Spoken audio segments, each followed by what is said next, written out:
Welcome back. May I kindly ask our panelists for the women role to take the stage? Dr. Aisha, Maarsila. Yes, please. Thank you very much. We had a change in the agenda because we wanted to use the time of our colleagues who are joining online. One of them is not able to join us because of the shift. This session, we will be discussing women's role in the nexus.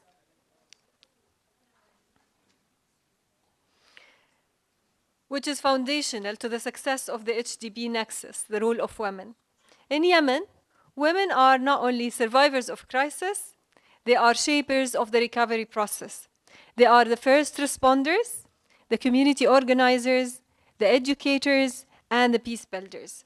And yet, too often, their leadership remains unrecognized, underfunded, and excluded from decision-making tables. The UN Secretary General, Antonio Guterres, said, "When women lead in peace processes, we see more lasting peace. When women have an equal seat on the table, entire communities benefit." The Yemen Nexus Initiative itself was born from the leadership of a women-led organization, APS Development Organization, a powerful reminder that the transformation often begins from the margins. The HDB Nexus in Yemen cannot succeed unless it's reflected in realities, priorities, and leadership of Yemeni women and girls. This is not just about inclusion, it's about impact. It's about building systems that are fair, lasting, and resilient. In this session, we have many speakers in the room and a few colleagues online as well. Some are not able to join us due to technical issues, unfortunately. But our first speaker is Maarsila. You all know her from the previous sessions. We have also our great colleague, Dina Al-Mammoun, the country director of the Civilian in Conflict in Yemen, leading interventions on civilian protection and peace building through community protection groups since 2021, with over 25 years of experience in governance, gender, human rights, and advocacy. She has led senior roles at Geneva Call, Oxfam, UNDP, and Amnesty International. She holds a master's degree in international law from Exeter University and postgraduate diploma from King's College in London. We also have Dr. Aisha. Dr. Aisha is the ABC Executive Director. She holds a bachelor's degree in, I hope I get this right, general medicine and surgery, and a master in community health as well. And she is not a stranger to all of you. We also have Dr. Buthayna As-Saqaf, who is joining us online. She is the Dean of Administrative Banking Science in Lahj University and the coordinator of the Aden Women Advisory Group as well. We also have our dear colleague Najat Ahmed, who is the Dean of Women College in Hadramaut University, the coordinator of the Women Advisory Board in Hadramaut. She is also a member of the Women Advisory Board, a national and former secretary or manager of the Hadramaut Autism Association and the Craft Association. She is the founder.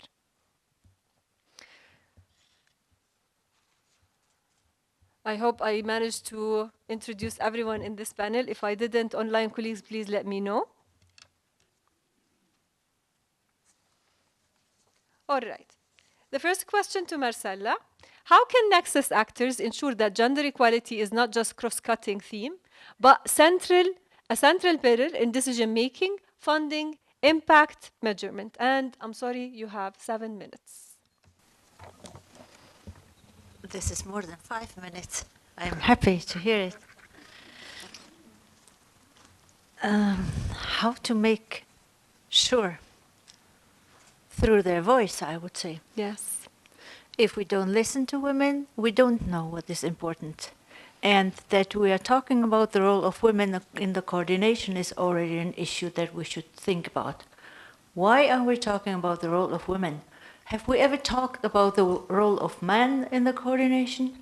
Is there any conference planned on this issue? I don't think so. But for women, we still have to discuss it. If there would be no women, there would be no men in this room, just to say that. I think this is very important to remind this, that without women there would not be a society, there would not be anybody in the country. So, unfortunately, this is sad, and this coming from a woman to say that. But there is a huge potential, also economic potential, for the country that's being lost if you don't include women into the development of the country. It's the same in all countries. It's not in Yemen, it's in Germany, it's in all countries. Women are very well educated, but not being included into the development of the country. And the same is in the coordination. There are so many challenges that the women are facing, and the women know the best what is important in the sectors to be included in the programming, because they are caring for the family, for all the base that the men can use, if I may say that, to live their life and be active on their own jobs. So the more knowledge about what is necessary in the country is with women, and we have to listen to them. How can we listen to them? There are, I don't know how is the percentage of women in the country in Yemen, but there are many, I would say, and there are so many networks, so many groups, so many platforms of women working together, working in projects. We are empowering women in the economy, in humanitarian, in peace building. Do we hear them in the international community when we start planning projects? No. This is the link that we are still missing. This is the same like the platform on the NGOs. That was the same idea. This is what Germany started to install starting 22, looking at where are the gaps and how can we fill the gaps, the vacuum that is there. The coordination and the challenge of coordination and the obstacles are on all levels. This is what I always say. It's not the coordination on the ground, it's not the coordination among the donors, it's a coordination among everybody. So how to coordinate also the voice of women in the international community. So our idea was to install a women's advisory board to bring women from whole Yemen to organize the same like ADO is organizing a platform of the NGOs to coordinate themselves and then to speak in the name of the NGOs towards the international community. The same we plan to do with the platform Women's Advisory Board, and we are offering it since then to the international community to listen to the women who are talking in the name of the women in the rural areas, in the districts, in the governorates, in the different sectors, in water, in agriculture, in health, in peace building, in wherever sectors and groups you can look at, you will find it in Women's Advisory Board. And the women are organizing by themselves, so the leadership is on their side. And we are very happy to see that they are continuing. We still need to open the door to the international community to go with them together. So it is possible, and there are already platforms, there is already potential. We just have to start listening to them. And for this, we are ready to go with this. Did I answer your question? Because I didn't write it down. Yes, you did. Thank you very much for that. Great, and even before time, thank you very much, Maarsila. Dina, the question to you: what role are women playing or could play in promoting security, protection, social cohesion, conflict resolution, and peace building at the local level? Great. Thank you very much. And thank you for ABS organization and also for the German embassy for this important discussion. Just want to also mention that similar to ABS, CIVIC was formed by a woman.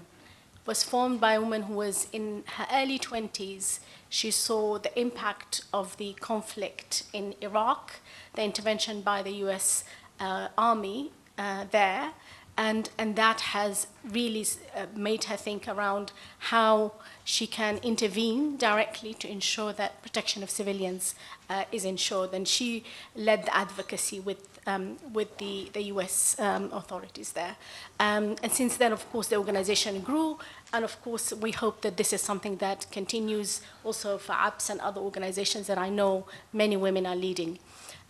Just to say that if we cast our mind back a little bit before the war started, if you look at the rights-based era of the organizations, the advocacy that was going on, etc., you will see there that, again, women organizations, women leaders were at the forefront of that. Then the war started, and very quickly what happened, we saw that the focus of the international community and the donors was, no, we're shifting from human rights development type building of institutions to humanitarian interventions. And this was a very sudden move. Despite all of this, many of these women's organizations and women leaders, they actually managed to also make themselves adaptable to the new situation.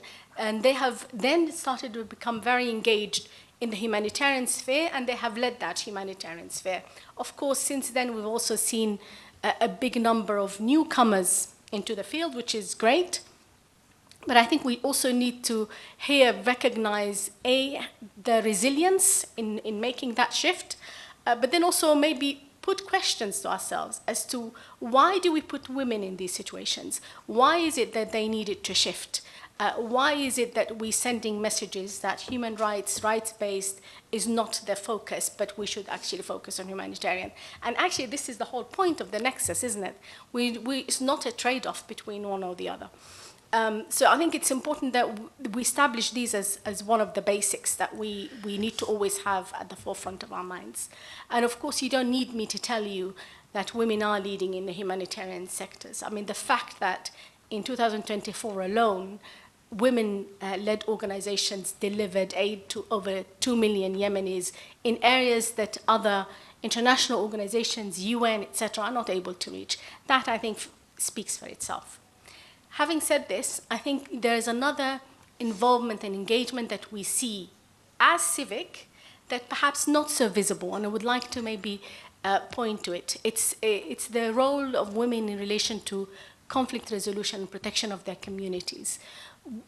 Women have these skill sets that are allow them to actually engage with armed actors, allow them engage with security forces within their communities. That is something that has not happened before.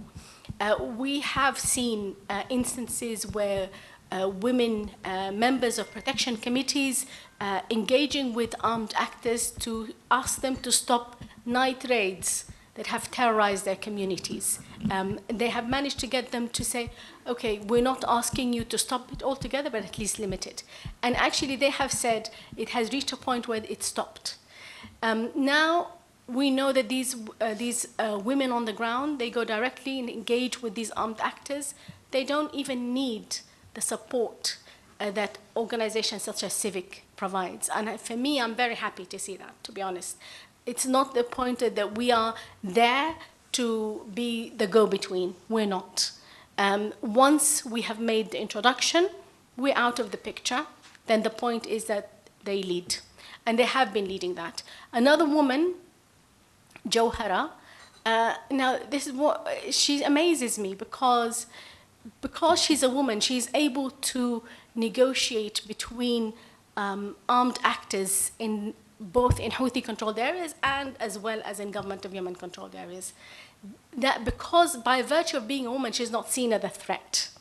And that has allowed her to exchange bodies of fighters, for example, between communities that have then given communities the closure that they needed in relation to their loved ones.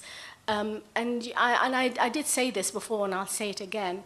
She said to us, I don't know how I managed to carry bodies of grown men up and down the mountains but I do it because I feel there's no one else who's going to do it. They're relying on me to do it. So she digs deep. Again, it's that resilience that we spoke about earlier. So that is, again, another intervention that we see women do. And I think what I'm not seeing in relation to the nexus, I'm not seeing in relation to women, peace, and security, is that focus in relation to what women do vis-a-vis the security sector, vis-a-vis protection of the communities. And that is something that I really would like to see how we can do more in integrating that. Because it's only in these communities that we find that they are able to then shape the discussions for the future as well. And we know that we can engage them more if we also recognize the fact that they are doing this work. But largely, this is going unnoticed. There isn't a lot of attention on it, but perhaps there is something that can be done in relation to that. And generally speaking, I think also one of the other gaps, I need to stop, sure. One of the other things that is where there's a gap is that the understanding of what is it that a nexus, what do we mean when we say nexus, and how do we integrate this within it. I face this in my organization, and I'm sure each one of us face it. And maybe the role of the Women Advisory Board is that they provide us with this thinking around how is it that we should shape the nexus. And I'll stop here. Thank you. Thank you very much. Great. Our third question is addressed to Dr. Aisha. Can you share some examples where women played a leading role in designing or implementation and integrated HTB interventions, and what factors contributed to its success? First, thank you. Thank you for all our donors. And thank you for all our college to participate in our conference. This is conference for all of us because we need to take the action for the phase 2 for the Yemen Nexus initiative. Yes, we have more than one. Our examples. For examples, from all this example come from the local organization, really from the local organization. All the donors, maybe most of the donors and the UNs and international organization always said, okay, this is Nexus good, but maybe we need to transitional period, maybe we couldn't say or have agreement as Nexus project, but we have a lot. We have, as a local and the national organization, a lot of project. For example, ABS organization establish peace council in ABS district. For what? For prevent malaria. This is from money level, authority, community leader, national, local. This is called Nexus project. Also, we have project in المعافر, water network project in المعافر. This is also by local community authorities. Also, take money principle and pillar for the Nexus. This is the most example from EU and UNDP. Also, we have from Agyal Balakat, also Limbo. We have a lot of project provided now is applied for the Nexus approach. What the most factor for this success for this project? Good coordinator for all the level of layers, authority, community, national, international coordinator. Also, flexibility. For example, apps have most project in Mocha funded by DKH. Thank you for your flexibility and coordinator and support us in this project. We have a lot impact in this project. Thank you. Thank you very much. That was amazing. Thank you, Dr. Aisha. And all of the panelists, of course. We have now our colleagues online. Dr. Najat, can you hear us?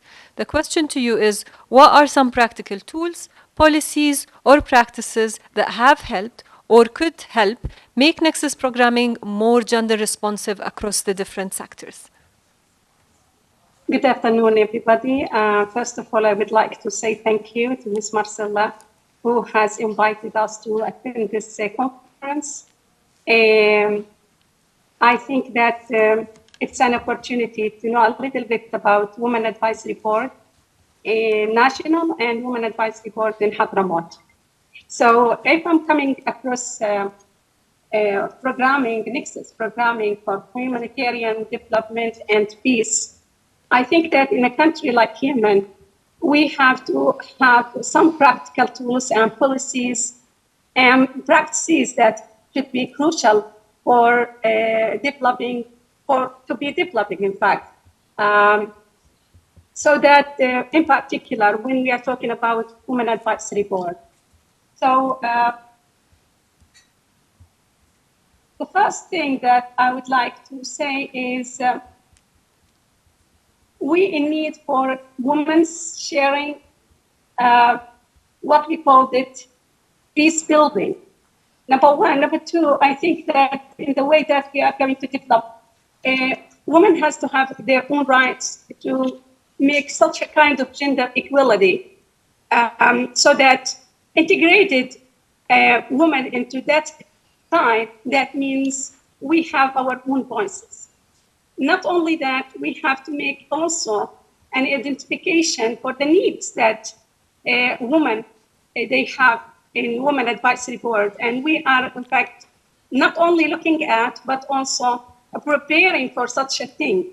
A participation for Women Advisory Board, whether in Hadramaut or in national, is very important, whether in training, whether empowering, participate, that means women should participate and improve the kind of knowledge, the kind of practicing, and the kind of tools that by which she can be there.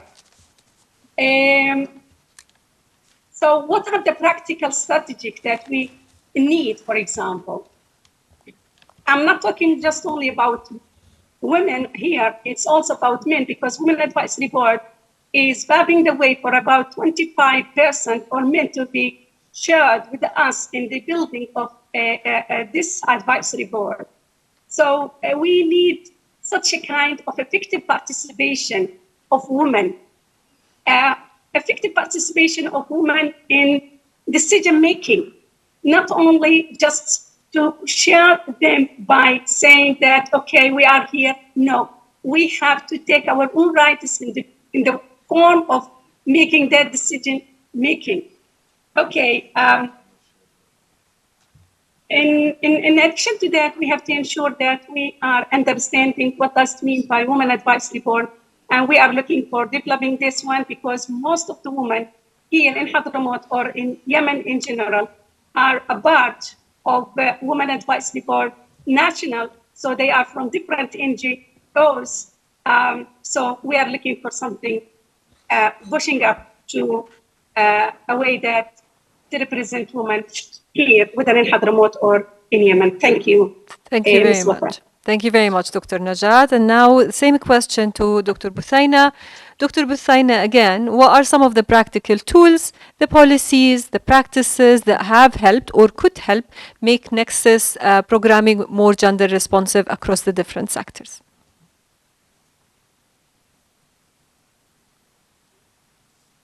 دكتورة بثينة بتسمعينا؟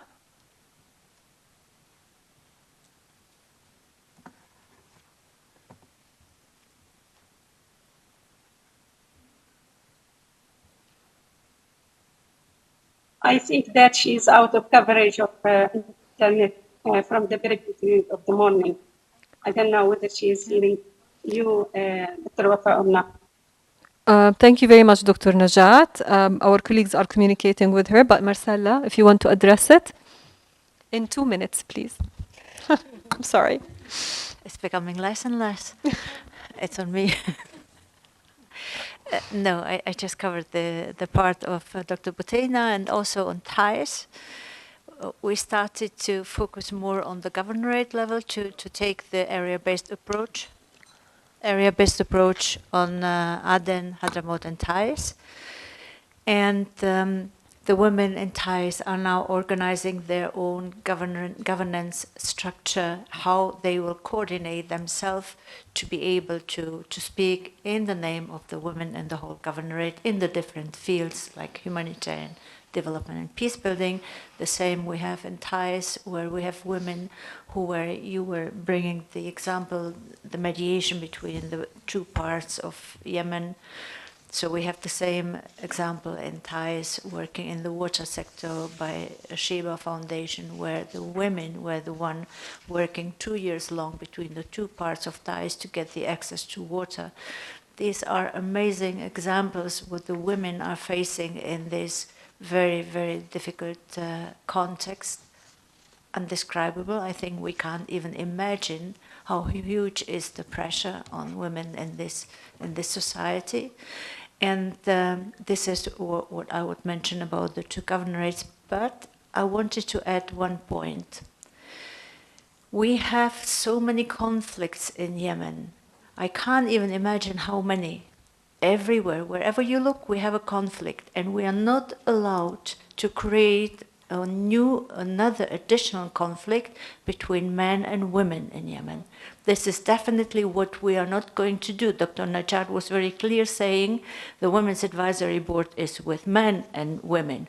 We don't have to talk inside the women in society about the women's role.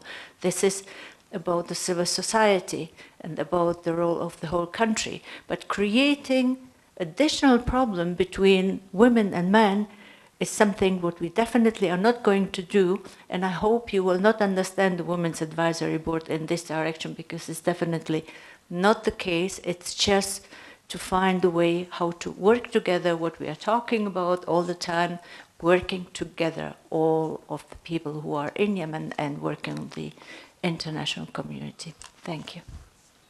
Thank you very much, right on time. And we have amazing examples as well from all of the panelists. May I ask our colleague from UN Women, Dina, if you want to add anything? Mike, please. Mm-hmm.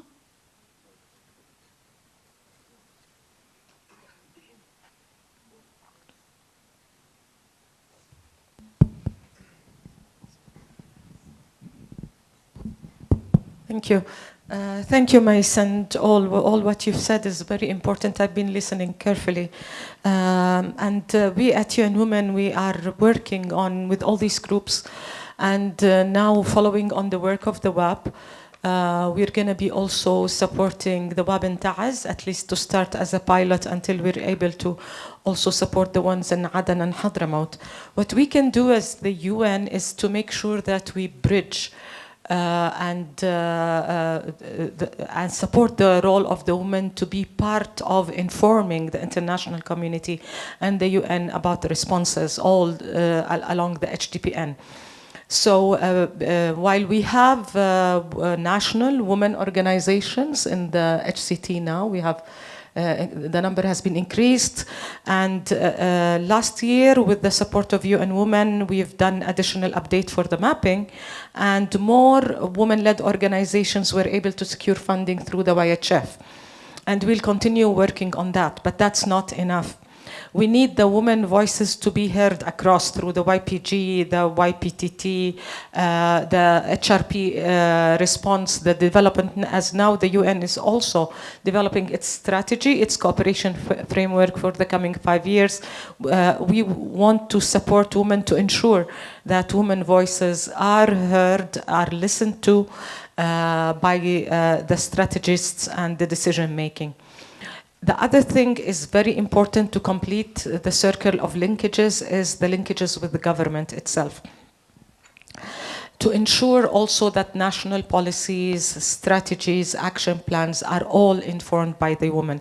And here I agree with, I think what Najat said, that and Maarsila, that this shouldn't be done in isolation, because one of the most important lessons learned we had over the years, that by putting women together, talking to each other, like you said, we just like, it's like venting more than being able to influence the policies and the implementation on the ground. So by having mixed groups advocating with the decision at the decision-making level. However, we still have also a very important, I don't know if it's a regression or a gap, but women's role in decision-making in the Yemeni government is going backward rather than improving. Like the latest government, there is no, in the cabinet there is no woman, while the one before, at least we had two,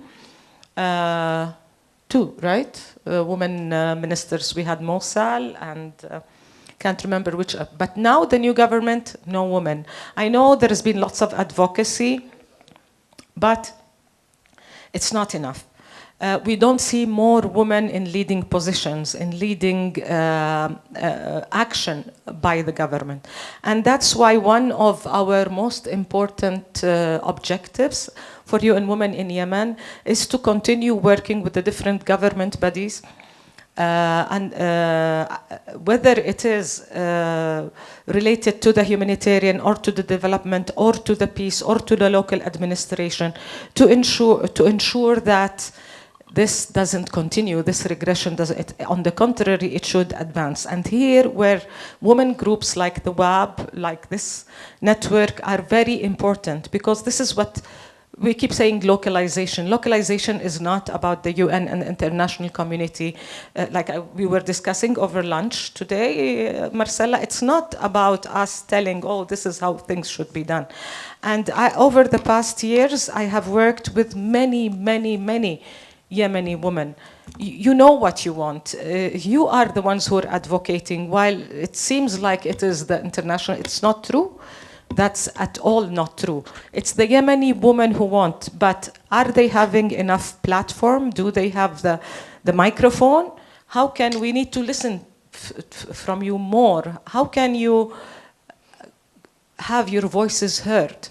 Rather than we hear you in the background in parallel processes, and then the men or the international community come to say to voice you in their own language and in their own way, while actually this is what you want, what you need, how you are advocating for your own issues, and we're supposed to be sitting in the background and putting you on the forefront.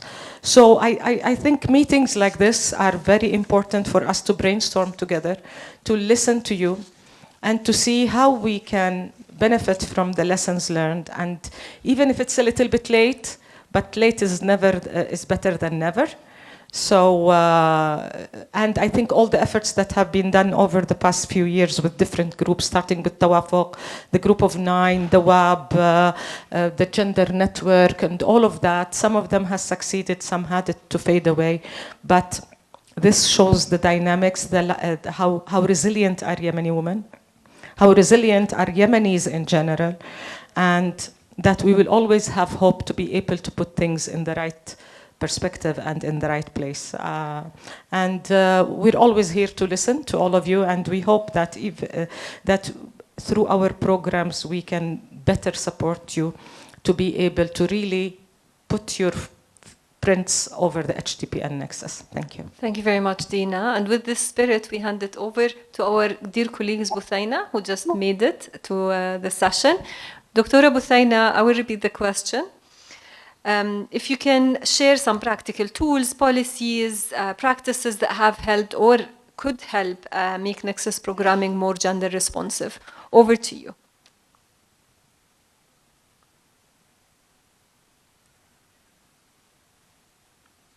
You are muted. I'm not sure if you can hear us. Please let us know.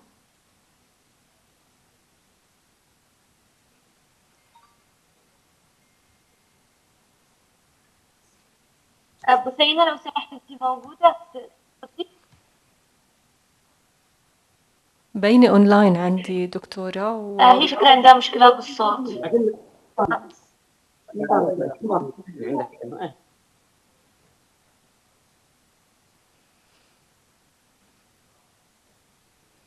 This is an unfortunate technicality. With this, we thank all of our panelists online and in person. They deserve a big clap because they kept the time.